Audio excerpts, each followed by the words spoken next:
کیا بات ہے. آپ جب اس حیرت قدے میں گم ہوتے ہیں تو آپ کو پتہ چلتا ہے کہ اللہ اکبر کیا ہے. اللہ. تو یہ ایک کائنات ہے. ویسے عبدالسلام صاحب کیا یہ بھی ممکن ہے کہ ٹریلین آف گیلیکسیز ہیں، یونیورسز ہیں، کہکشائیں ہیں، تو ایک ملکی میں تو سیارہ زمین ہے جس میں لائف ایگزسٹ کرتی ہے، تو اسی طرح کا زمین جیسا سیارہ کہیں اور بھی ایگزسٹ کرتا ہو، وہاں بھی لائف پاسبل ہے؟ بالکل ایسی ہے سر. ایک سورہ طلاق کی آخری آیت ہے کہ اللہ ہے جس نے 7 آسمان بنائے اور 7 زمینیں بنائیں. 7 زمینیں بنائیں اور ان کے اوپر میرا حکم اترتا ہے. اور میں تمہیں یہ اس لیے بتا رہا ہوں کہ تم جان لو کہ میں بہت طاقتور ہوں. واہ واہ. اب میں یہی بات کرنے لگا تھا کہ یہ جو ایک کائنات ہے نا جی، جس کا نام ویسٹرن سائنٹسٹ نے کاسمس رکھا ہے، قرآن اس کو دنیا کہتا ہے. سورہ یاسین میں، سورہ ملک میں اللہ تعالیٰ نے کہا کہ میں نے آسمان دنیا کو ستاروں سے سجایا ہے.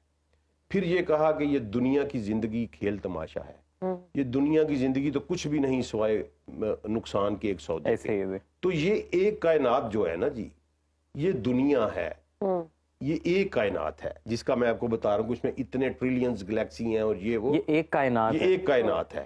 اور سیدنا عبداللہ بن عباس نے اسی سورہ آیت طلاق کی آخری آیت کی تشریح کرتے ہوئے فرمایا کہ ہر کائنات میں اللہ نے 7 کائناتیں بنائی ہیں، 7 سما بنائے ہیں، اور اس میں زمین ہے اور اس کے اوپر زندگی ہے. اور وہاں اسی طرح پیغمبر اتارے جاتے ہیں جس طرح ہمارے محمد اتارے گئے، جس طرح ہمارے اوپر عیسیٰ اتارے گئے. تو میننگ دیر بھائی کہ زندگی جو ہے یہ پتہ نہیں کہاں کہاں موجود ہے، اور میرے رب کی جو تخلیق ہے وہ کس کس شکل میں ہے. لیکن اب یہ کویشچن یہ پیدا ہوتا ہے کہ کیا وہ ہمارے لیے پہنچ نہیں سکتے، ہم اس کے اوپر پہنچ سکتے ہیں کہ نہیں پہنچ سکتے.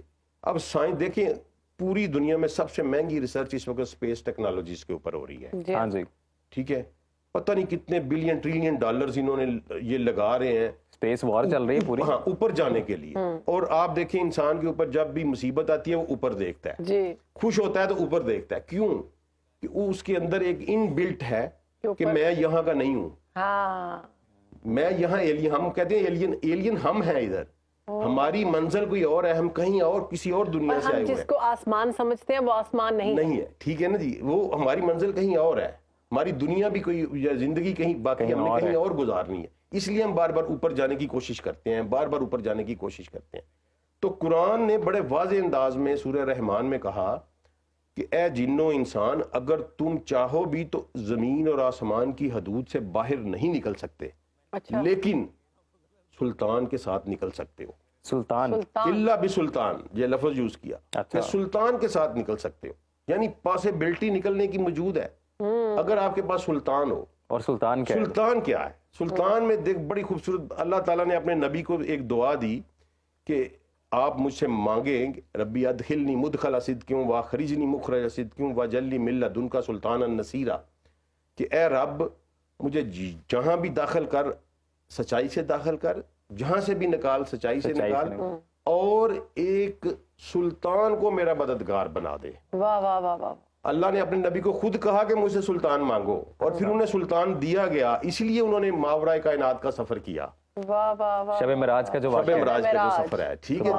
اور آپ وہ شب معراج والی جو اسراء کی آیت ہے، سورہ بنی اسرائیل کی پہلی آیت ہے، اس کو آپ پڑھیں کہ پاک ہے وہ ذات جس نے سفر کیا رات کا، ایک رات میں اپنے بندے کے ساتھ مسجد الحرام سے مسجد الاقصی تک، جس کے ماحول میں نے برکت رکھی ہے تاکہ میں اسے دکھاؤں اپنی کچھ نشانیاں. اب برکت کیا ہے، رحمت کیا ہے، اور کرم کیا ہے، یہ 3 لفظ قرآن میں یوز ہوئے ہیں. اس پہ ہم پھر اگلے کسی پروگرام میں بحث کریں گے. یہ میٹا فزیکل ورڈ ہے. سلطان، برکت، رحمت، کرم، یہ سارے کے سارے ان کا میٹا فزیکل ہے. میں آپ ایک پروگرام رکھیں، میں آپ کو ثابت کروں گا کہ یہ میٹا فزیکل ہے. کیا بات ہے.